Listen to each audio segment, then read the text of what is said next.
Assalamualaikum warahmatullahi wabarakatuh. Semoga kita semua senantiasa selalu ada dalam lindungan Allah Subhanahu wa Ta'ala. Selamat datang di Cerita dan Kisah, tempat di mana cerita yang penuh makna, emosi, dan pelajaran hidup hadir untuk menemani waktu Anda. Salam sejahtera bagi Anda semua yang setia mengikuti Cerita dan Kisah.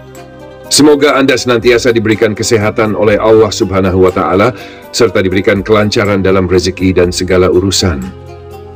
Jika Anda memiliki hajat, tuliskanlah di kolom komentar. Semoga apa yang Anda harapkan segera terwujud. Jangan lupa untuk klik tombol like, komentar, dan subscribe, serta nyalakan lonceng notifikasi agar Anda tidak ketinggalan video dan kisah-kisah menarik lainnya.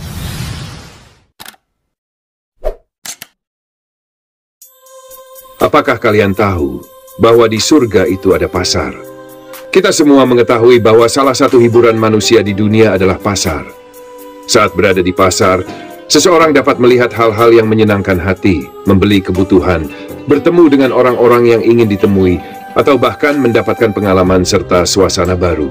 Banyak fasilitas di dunia yang sebenarnya Allah Subhanahu wa Ta'ala juga sediakan di akhirat. Sebagaimana kita ketahui, di surga terdapat makanan, pakaian, dan tempat tinggal. Namun, kondisinya sangat berbeda dengan di dunia. Misalnya, dalam kasus pakaian. Pakaian ahli surga tentunya tidak dibuat seperti di dunia. Jika seorang ahli surga ingin mengenakan atau mengganti pakaiannya, sebuah pohon akan mendekat dan terbuka. Di dalamnya terdapat 70 gaun atau baju dengan 70 warna dan model yang berbeda. Seseorang cukup menginginkan jenis atau warna tertentu di dalam hatinya, maka pakaian tersebut akan langsung dikenakan tanpa perlu melepas dan memasangnya secara manual.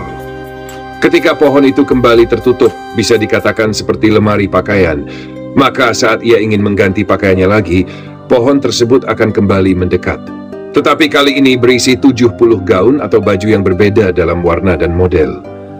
Ini terus berlangsung tanpa batas waktu, karena penghuni surga akan kekal di dalamnya. Bahkan dalam hadits disebutkan bahwa pakaian mereka tidak akan usang. Jika di dunia pakaian bisa rusak seiring waktu, di surga tidak demikian. Dimensi waktu di sana berbeda dengan di dunia. Selanjutnya, makanan ahli surga juga sangat lezat. Di surga ada buah-buahan dengan nama yang mirip dengan yang ada di dunia, seperti delima, kurma, dan anggur. Namun meskipun namanya sama, bentuk dan rasanya berbeda. Misalnya, di dunia, kurma terbesar mungkin hanya sebesar jari telunjuk seseorang, tetapi di surga, satu buah kurma bisa sebesar tempayan. Ahli surga makan bukan karena lapar, tetapi untuk menikmati kelezatan makanan. Tidak ada perasaan kenyang atau lapar seperti di dunia. Buah di surga juga tidak pernah habis. Setiap kali dipetik, langsung tumbuh lagi tanpa perlu menunggu waktu. Dalam sebuah hadits, Rasulullah Shallallahu Alaihi Wasallam menceritakan bahwa di surga ada seseorang yang meminta izin kepada Allah untuk bercocok tanam. Allah pun berfirman kepadanya, "Bukankah semua fasilitas sudah tersedia untukmu?" Namun, orang itu menjawab bahwa jiwanya sangat ingin bercocok tanam. Maka Allah memberinya benih. Lalu ketika benih itu ditanam, tiba-tiba tumbuhlah pohon besar yang langsung berbuah. Nabi Shallallahu Alaihi Wasallam tersenyum menceritakan kisah ini karena luar biasanya fasilitas di surga tidak perlu menunggu waktu seperti di dunia. Seorang Arab Badui yang hadir di majelis Nabi Shallallahu Alaihi Wasallam lalu berkata, "Ya Rasulullah, pasti orang yang meminta itu adalah orang Ansar, yaitu penduduk Madinah yang dikenal sebagai petani." Mendengar hal itu, para sahabat pun tertawa. Ini hanyalah salah satu contoh keindahan surga yang sangat luar biasa. Batang pohon di surga juga tidak seperti di dunia. Jika di dunia pohon memiliki kulit keras, getah, atau tekstur yang mungkin tidak menyenangkan untuk disentuh, di surga batang pohonnya terbuat dari emas. Sulit dibayangkan, tetapi dengan kuasa Allah, pohon emas tersebut bisa berbuah. Tidak ada yang mustahil baginya. Kita tidak perlu heran dengan hal-hal seperti ini, karena kita sebagai manusia adalah anak-anak Adam, penghuni surga. Tempat asal kita sebenarnya adalah di sana. Ayah kita, Nabi Adam alaihi salam, dan istrinya Hawa, awalnya tinggal di surga sebelum diturunkan ke bumi. Kita hanya mengalami cobaan sementara di dunia ini. Allah berfirman bahwa jika kita mengikuti perintahnya dan menjauhi larangannya, kita akan kembali ke tempat asal kita, bahkan dengan derajat yang lebih tinggi. Namun, bagi mereka yang membangkang, mereka tidak akan kembali ke surga, melainkan ke neraka, tempat siksaan yang telah disiapkan. Semua fasilitas di surga tidak bisa dibayangkan oleh manusia. Namun kita mengimaninya karena keimanan akan memudahkan kita untuk meyakininya. Contohnya adalah air di surga. Bagaimana mungkin ada air yang mengalir di depan mata penghuni surga tanpa menyentuh tanah, dan mereka bisa mengambilnya tanpa tumpah? Kita kembali lagi mengenai pasar. Pasar di surga. Jangan dibayangkan seperti pasar di dunia yang becek atau kotor, atau bahkan seperti pusat perbelanjaan yang ramai dengan toko-toko. Memang disebutkan dalam hadits bahwa di surga ada pasar, tetapi di sana tidak ada transaksi jual-beli. Pasar ini dijadikan oleh Allah yang Maha Pemurah sebagai tempat pertemuan bagi ahli surga. Biasanya, yang mendatangi pasar ini adalah kaum laki-laki, sementara kaum wanita tinggal di istana mereka.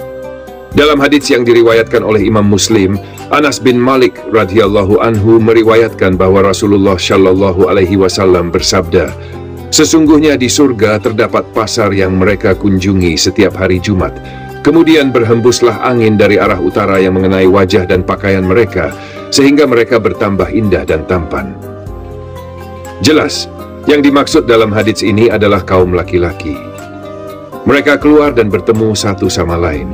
Sebagian ulama hadits menafsirkan bahwa mereka saling berkenalan dengan kaum beriman dari generasi sebelumnya, seperti kaum Nabi Nuh, kaum Nabi Syuaib, dan kaum Nabi Syalih. Di surga memang tidak ada lagi sholat Jumat, tetapi ada satu ibadah yang tetap dilakukan, yaitu zikir kepada Allah. Setelah kembali dari pasar, mereka menemui istri-istri mereka dalam keadaan yang semakin tampan dan mempesona. Para istri pun berkata, "Demi Allah, engkau semakin bertambah indah dan mempesona setelah meninggalkan kami tadi." Ini berarti jelas bahwa yang pergi ke pasar adalah para laki-laki, sedangkan istri-istri mereka tetap berada di istana. Mereka tidak bertambah tampan karena pergi ke salon atau mencukur rambut, melainkan karena kehendak Allah. Tidak ada lagi orang yang jelek di surga. Sebagaimana telah dijelaskan sebelumnya, salah satu ciri ahli surga adalah memiliki kulit yang sangat bersih. Tidak ada lagi kulit yang kotor atau kusam. Dan saat itu, Allah juga menjadikan para istri mereka di istana berubah menjadi lebih cantik dan lebih mempesona daripada sebelumnya. Para suami pun berkata, "Demi Allah, engkau juga semakin bertambah indah dan mempesona setelah kepergian kami." Semua ini terjadi tanpa proses yang memerlukan usaha. Allah Subhanahu wa Ta'ala langsung mengubahnya seketika. Tidak ada lagi orang yang tampak kusam atau tidak menarik. Semua penghuni surga berada dalam keadaan terbaik dan tercantik tanpa cela. Tiba-tiba seperti itu dengan kuasa Allah Subhanahu wa Ta'ala, karena memang surga adalah tempat kenikmatan. Makanya Imam Ahmad mengatakan bahwa tempat istirahatnya orang mukmin adalah di surga, dan bumi atau dunia ini bukan tempat untuk istirahat. Salah kalau ada orang mukmin yang bermalas-malasan, tidak sholat malam, tidak baca Al-Quran, tidak hadir majelis ilmu, tidak puasa. Ini adalah kesalahan, karena ia harus tahu bahwa perbuatan-perbuatan tersebut akan membuatnya mendapatkan derajat yang tinggi di surga. Di sana saatnya istirahat, sedangkan sekarang kita bekerja. Seperti kita yang berangkat pagi ke kantor, menghadapi kemacetan, hujan, berbagai rintangan, suka dan duka. Kita bekerja keras, lalu pulang malam untuk beristirahat. Seperti itulah kehidupan. Maka, saat ini adalah waktunya kita beramal. Sholatlah, puasalah, bersedekahlah, berzikirlah, bacalah Al-Quran, hafalkan Al-Quran. Jangan sampai nanti menyesal di akhir hayat, karena penyesalan di akhir itu tidak ada gunanya. Orang yang masuk surga tidak akan menyesal, karena nikmat surga yang paling rendah pun sudah cukup membuatnya puas dan jauh melebihi nikmat dunia. Pada akhirnya, ahli surga akan mendapatkan kenikmatan terbesar, yaitu melihat Allah Subhanahu wa Ta'ala. Dalam surah Al-Qiyamah ayat 22 hingga 23 disebutkan bahwa wajah-wajah mereka pada hari itu berseri-seri karena mereka dapat melihat Rabb mereka. Itu adalah puncak dari segala kenikmatan, lebih nikmat dari semua yang ada di surga. Maka, selama masih ada kesempatan di dunia ini, mari kita tingkatkan ibadah dan menjauhi maksiat, agar kelak kita bisa menjadi bagian dari orang-orang yang beruntung di akhirat. Wallahu alam. Di dalam hadis lain yang diriwayatkan oleh Imam Muslim, Syuhaib radhiyallahu anhu menuturkan bahwa Rasulullah shallallahu alaihi wasallam bersabda, "Ketika seluruh ahli surga telah masuk ke dalam surga, semoga kita termasuk di dalamnya, Allah yang maha tinggi dan maha pemurah akan bertanya kepada mereka, 'Apakah kalian menginginkan sesuatu sehingga aku menambahkannya untuk kalian?'" Ada hadis lain yang memiliki makna serupa dengan riwayat ini. Hadis tersebut berbunyi bahwa seluruh ahli surga telah masuk ke dalam surga, termasuk penghuni surga terakhir yang sebelumnya berada di neraka. Ada sebagian orang mukmin yang disebut usatul mukminin, orang-orang mukmin yang bermaksiat tetapi tidak sempat bertobat. Pada hari kiamat, jika timbangan amal mereka lebih berat ke arah dosa, mereka akan masuk neraka terlebih dahulu dan menjalani siksaan sesuai dengan dosa mereka. Namun setelah masa hukuman mereka berakhir, mereka akan dikeluarkan dari neraka. Wallahu alam berapa ribu tahun mereka disiksa di neraka karena dosa-dosa mereka. Tetapi setelah semuanya keluar, maka di neraka hanya tersisa orang-orang yang kekal di dalamnya, yaitu kaum munafik, musyrik, dan kafir. Ketiga golongan ini pasti kekal di dalam neraka. Setelah semua orang beriman telah keluar dari neraka dan masuk ke surga, Allah yang Maha Tinggi dan Maha Pemurah mengumpulkan seluruh ahli surga dan bertanya, "Apakah kalian sudah puas dengan apa yang telah aku berikan?" Mereka pun menjawab, "Ya Allah, nikmat apa lagi yang kami inginkan setelah Engkau menyelamatkan kami dari neraka dan memasukkan kami ke dalam surga?" Dalam riwayat lain disebutkan bahwa setelah semua ahli surga masuk ke dalam surga, Allah bertanya kepada mereka secara serentak. Ini menunjukkan bahwa ahli surga yang masuk terlebih dahulu sudah menikmati berbagai fasilitas surga dalam waktu yang lama, sementara mereka yang sebelumnya di neraka masih menjalani hukuman mereka. Namun, ketika mereka akhirnya keluar dan bergabung di surga, Allah memberikan kenikmatan yang merata kepada seluruh penghuni surga, termasuk mereka yang sebelumnya masuk neraka. Kemudian Allah bertanya kembali, "Apakah kalian menginginkan aku menambahkan sesuatu untuk kalian?" Mereka menjawab, "Bukankah engkau telah memutihkan wajah kami?" Hal ini disebutkan dalam ayat Al-Quran dan hadis Nabi Shallallahu Alaihi Wasallam bahwa pada hari kiamat, wajah orang-orang beriman akan bercahaya. Dalam hadis lain disebutkan bahwa akan keluar cahaya terang dari anggota wudhu umat Nabi Muhammad Shallallahu Alaihi Wasallam. Mereka pun melanjutkan, "Bukankah engkau telah memasukkan kami ke dalam surga? Nikmat apa lagi yang lebih besar dari ini? Segala sesuatu di sini bersifat abadi, tidak akan habis dan penuh dengan kenikmatan. Tidak ada lagi sifat buruk seperti jenuh, bosan, dendam, atau iri hati. Semua itu telah diangkat oleh Allah Subhanahu wa Ta'ala." Kemudian Allah yang Maha Tinggi membuka tirai yang menjadi pemisah antara dirinya dan hamba-hambanya. Dalam kedua riwayat tersebut disebutkan bahwa Allah mengangkat hijabnya dan tidak ada nikmat yang lebih besar bagi ahli surga selain melihat wajah Allah yang Maha Mulia. Saat itu, semua kenikmatan surga, bidadari, pakaian indah, dan makanan lezat menjadi terlupakan karena mereka terpesona oleh keindahan wajah Allah. Kemudian Rasulullah Shallallahu Alaihi Wasallam membaca firman Allah, "Bagi orang-orang yang berbuat baik, ada pahala yang terbaik, surga, dan tambahan melihat wajah Allah." Dalam hadis lain disebutkan bahwa setelah melihat wajah Allah, seluruh penghuni surga berkata, "Ya Allah, tidak ada nikmat yang lebih besar daripada melihat wajah-Mu yang mulia." Semoga kita termasuk di dalamnya, insya Allah. Orang-orang yang takut kepada Rabb-nya akan mendapatkan dua surga, dalam Al-Quran disebutkan.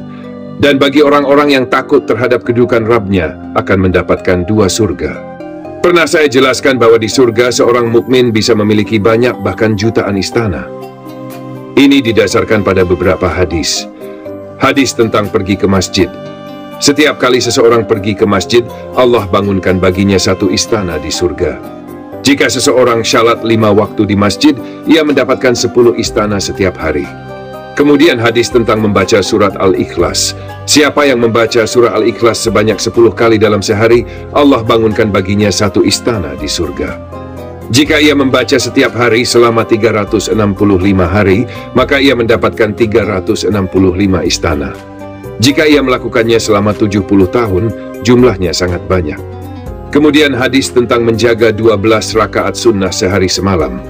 Jika seseorang menjaga syalat sunnah rawatib 12 rakaat sehari semalam, Allah bangunkan baginya satu istana di surga. Jika dilakukan setiap hari selama 1 tahun, ia memiliki 365 istana. Jika dilakukan selama 50 atau 70 tahun, jumlahnya semakin banyak. Dalam hadis lain, Rasulullah SAW bersabda, "Setiap orang yang rutin mengerjakan ibadah tertentu akan dipanggil dari pintu-pintu surga sesuai amalannya. Jika ia rajin berjihad, ia akan dipanggil dari pintu jihad. Jika ia ahli salat, ia akan dipanggil dari pintu salat. Jika ia rajin berpuasa, ia akan dipanggil dari pintu puasa. Jika ia gemar bersedekah, ia akan dipanggil dari pintu sedekah. Jika ia sering berhaji, ia akan dipanggil dari pintu haji. Mendengar ini, Abu Bakar radhiyallahu anhu bertanya, "Ya Rasulullah, apakah ada orang yang dipanggil dari semua pintu surga?" Rasulullah Shallallahu Alaihi Wasallam menjawab, "Ada, dan aku berharap engkau termasuk di antaranya." Dalam hadis lain yang diriwayatkan oleh Imam Muslim, Syuhaib radhiyallahu anhu menuturkan bahwa Rasulullah Shallallahu Alaihi Wasallam bersabda, "Apabila ahli surga telah masuk ke dalam surga, maka Allah yang Maha Tinggi dan Maha Pemurah akan bertanya kepada ahli surga, 'Apakah kalian menginginkan sesuatu sehingga aku menambahkannya untuk kalian?' Ada hadis lain yang serupa dengan riwayat ini, yang menyebutkan bahwa setelah semua ahli surga masuk ke dalamnya, termasuk mereka yang terakhir keluar dari neraka, Allah bertanya kepada mereka. Perlu diketahui bahwa di antara orang-orang mukmin ada yang disebut usatul mukminin, yaitu orang-orang mukmin yang bermaksiat tetapi tidak sempat bertobat. Timbangan amal mereka saat hari kiamat lebih berat di sisi dosa, sehingga mereka terlebih dahulu masuk ke neraka untuk disiksa sesuai dengan dosa-dosa mereka. Setelah sekian lama disiksa, mereka akan dikeluarkan dari neraka, meskipun durasi siksaan mereka hanya Allah yang tahu. Setelah semuanya keluar, maka yang tersisa di neraka hanyalah mereka yang kekal di dalamnya, yaitu orang-orang munafik, musyrik, dan kafir.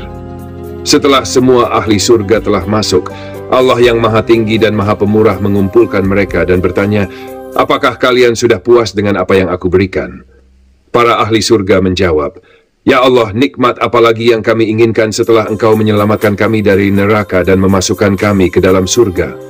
Dalam riwayat lain disebutkan bahwa saat ahli surga telah menikmati segala fasilitas surga dalam waktu yang lama, mereka tetap menantikan sesuatu yang lebih besar. Lalu Allah Subhanahu wa Ta'ala memberikan nikmat yang paling puncak, yaitu melihat wajahnya yang mulia. Allah bertanya lagi, "Apakah kalian menginginkan aku menambahkan sesuatu untuk kalian?" Mereka menjawab, "Bukankah engkau telah memutihkan wajah kami?" Hal ini disebutkan dalam Al-Quran dan hadis Nabi Shallallahu Alaihi Wasallam bahwa pada hari kiamat, wajah orang-orang beriman akan bercahaya. Dalam hadis lain disebutkan bahwa cahaya akan memancar dari anggota wudhu mereka. "Bukankah engkau telah memasukkan kami ke dalam surga? Nikmat apalagi yang bisa kami harapkan? Semua di surga ini abadi, tidak akan habis, dan penuh kenikmatan. Semua sifat buruk seperti bosan, jenuh, dendam, dan iri hati telah Allah hilangkan." Kemudian Allah Subhanahu wa Ta'ala membuka hijabnya yang menghalangi antara dia dan hamba-hambanya. Dalam dua riwayat yang sahih disebutkan bahwa saat hijab tersebut diangkat, tidak ada satupun nikmat yang lebih dicintai oleh ahli surga daripada melihat wajah Rabb mereka. Ketika mereka melihat Allah, semua kenikmatan lain seperti bidadari, pakaian, makanan, dan minuman menjadi terlupakan, karena begitu besarnya kebahagiaan melihat wajah Allah yang mulia. Kemudian Nabi Shallallahu Alaihi Wasallam membaca firman Allah, "Bagi orang-orang yang berbuat baik, ada pahala yang terbaik dan tambahan melihat wajah Allah."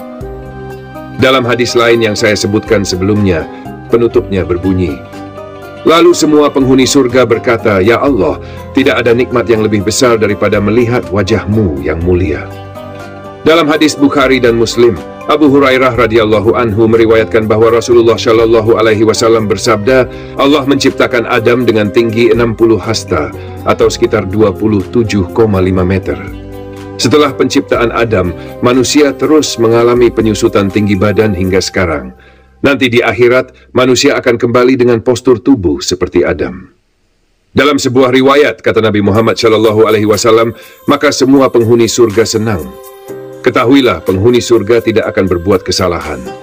Nanti di surga kita tidak akan berbuat kesalahan, walaupun Allah ridha, walaupun Allah membebaskan kita untuk mengerjakan apa saja.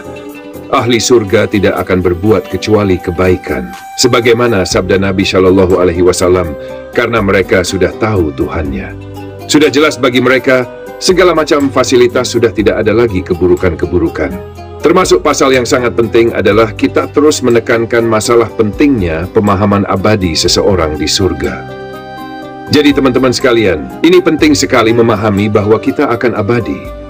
Itu penting, karena tidak ada lagi kematian, tidak ada lagi masa tua, tidak ada lagi sakit, tidak ada lagi gangguan. Disebutkan dalam banyak ayat Al-Quran, di antaranya surah Al-Kahfi ayat 108. Sesungguhnya orang-orang yang beriman dan beramal saleh, bagi mereka adalah surga Firdaus sebagai tempat tinggal mereka. Kekal di dalamnya, mereka tidak akan berpindah darinya. Jadi, pasti akan masuk surga dan abadi di dalamnya. Abadi ini satu hal yang luar biasa. Kita di dunia selalu ditekankan untuk tidak terlalu memikirkan dunia, karena ini tidak abadi. Dalam hadis yang lain yang diriwayatkan oleh Bukhari dan Muslim, masih dari Abu Sa'id Al-Khudri, beliau meriwayatkan bahwa Rasulullah Shallallahu Alaihi Wasallam bersabda, tiada lagi kematian, tiada lagi kesedihan. Di surga itu segala sesuatu adalah kenikmatan yang abadi.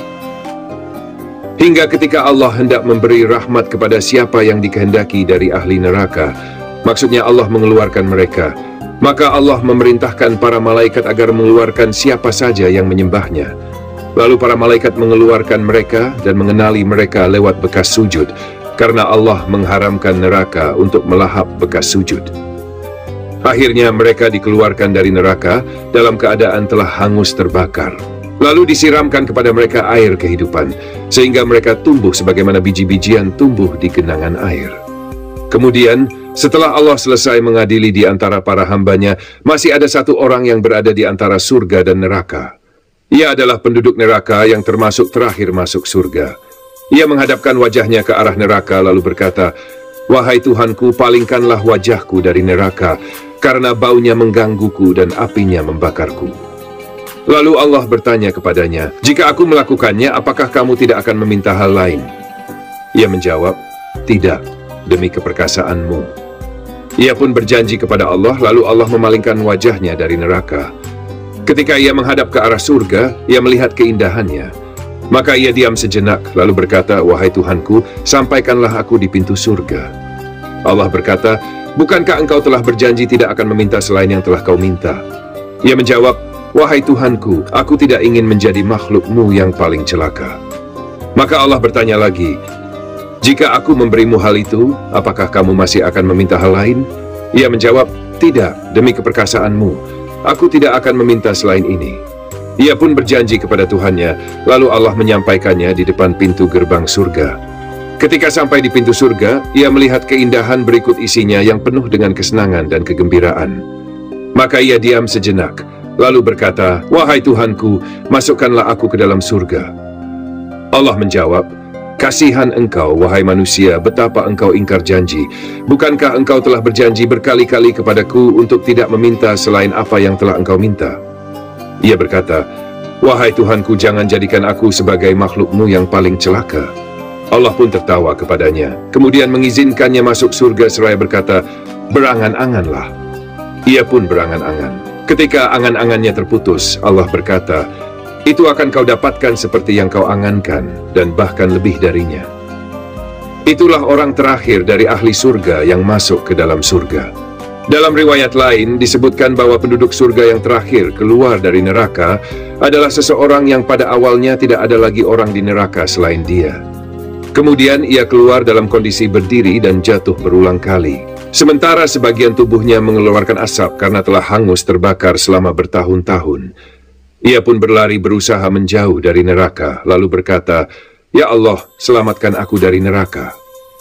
Setelah ia cukup jauh, ia berkata, "Segala puji bagi Allah yang telah menyelamatkanku darimu," sambil menunjuk ke arah neraka dari kejauhan. Allah yang maha tinggi dan maha pemurah, kemudian memperlihatkan kepadanya sebuah pohon yang rindang. Ia pun berkata, "Ya Allah, sampaikan aku ke pohon itu, karena ia sangat ingin berteduh." Allah berfirman kepadanya, "Apakah kau akan meminta yang lain jika aku memberikannya kepadamu?" Ia menjawab, "Tidak, ya Allah, pohon itu saja." Lalu Allah menyampaikannya ke pohon itu. Ia merasakan kenikmatan berteduh di bawahnya, hingga ia merasa dirinya adalah orang yang paling beruntung. Kemudian Allah memberikannya pohon yang lebih besar dengan buah-buahan dan sumber air. Ia pun tergoda untuk meminta lagi, meskipun awalnya malu karena sudah berjanji tidak akan meminta yang lain. Namun akhirnya ia berkata, "Ya Allah, aku memohon pohon itu beserta buah dan airnya, dan aku tidak akan meminta yang lain." Allah bertanya, "Apakah kau yakin tidak akan meminta lagi?" Ia menjawab, "Tidak." Maka Allah pun menyampaikannya ke pohon tersebut. Ia makan dan minum dengan penuh kenikmatan. Setelah ia puas, Allah membukakan baginya pintu gerbang surga dari kejauhan. Ia mencium bau wangi surga dan melihat para penghuninya mengenakan pakaian sutra yang indah. Ia pun ingin masuk, tetapi ia malu untuk meminta, karena sebelumnya ia telah berjanji tidak akan meminta yang lain. Namun akhirnya ia berkata, "Ya Allah, masukkan aku ke dalam surgamu, dan aku tidak akan meminta yang lain." Allah berfirman, "Hai anak Adam, sungguh kau tidak pernah puas dengan apa yang aku berikan. Apakah kau ridha jika aku memberimu surga seluas kerajaan raja terkaya di dunia?" Ia menjawab, "Tentu, wahai Tuhanku, aku ridha." Raja terkaya di dunia yang dimaksud adalah Nabi Sulaiman. Allah lalu berkata, "Dan engkau akan mendapatkan yang serupa dengannya." Ia pun kembali menjawab, "Aku ridha, wahai Tuhanku." Allah berkata, "Engkau akan mendapat yang serupa dengannya hingga 10 kali lipat." Karena terlalu gembira, orang tersebut berkata, "Ya Allah, engkau hambaku dan aku Tuhanmu." Karena saking senangnya, ia tanpa sadar bahwa kata-kata yang ia ucapkan terbalik. Lalu Rasulullah tersenyum menyampaikan hadis ini hingga urat leher beliau terlihat. Ini adalah gambaran tentang orang yang paling rendah di surga yang mendapatkan kenikmatan 10 kali lipat dibandingkan kerajaan Nabi Sulaiman. Bagaimana dengan orang yang masuk surga sejak awal? Bagaimana dengan mereka yang masuk tanpa hisab? Maka dari itu Rasulullah bersabda, "Mintalah surga Firdaus, karena ia adalah tempat tertinggi di surga." Rasulullah juga bersabda bahwa tidak ada orang yang masuk surga karena amalnya, melainkan karena rahmat Allah. Bahkan beliau sendiri berkata, "Termasuk saya, jika bukan karena Allah menyelimuti saya dengan rahmatnya." Oleh karena itu, kita harus senantiasa memohon rahmatnya.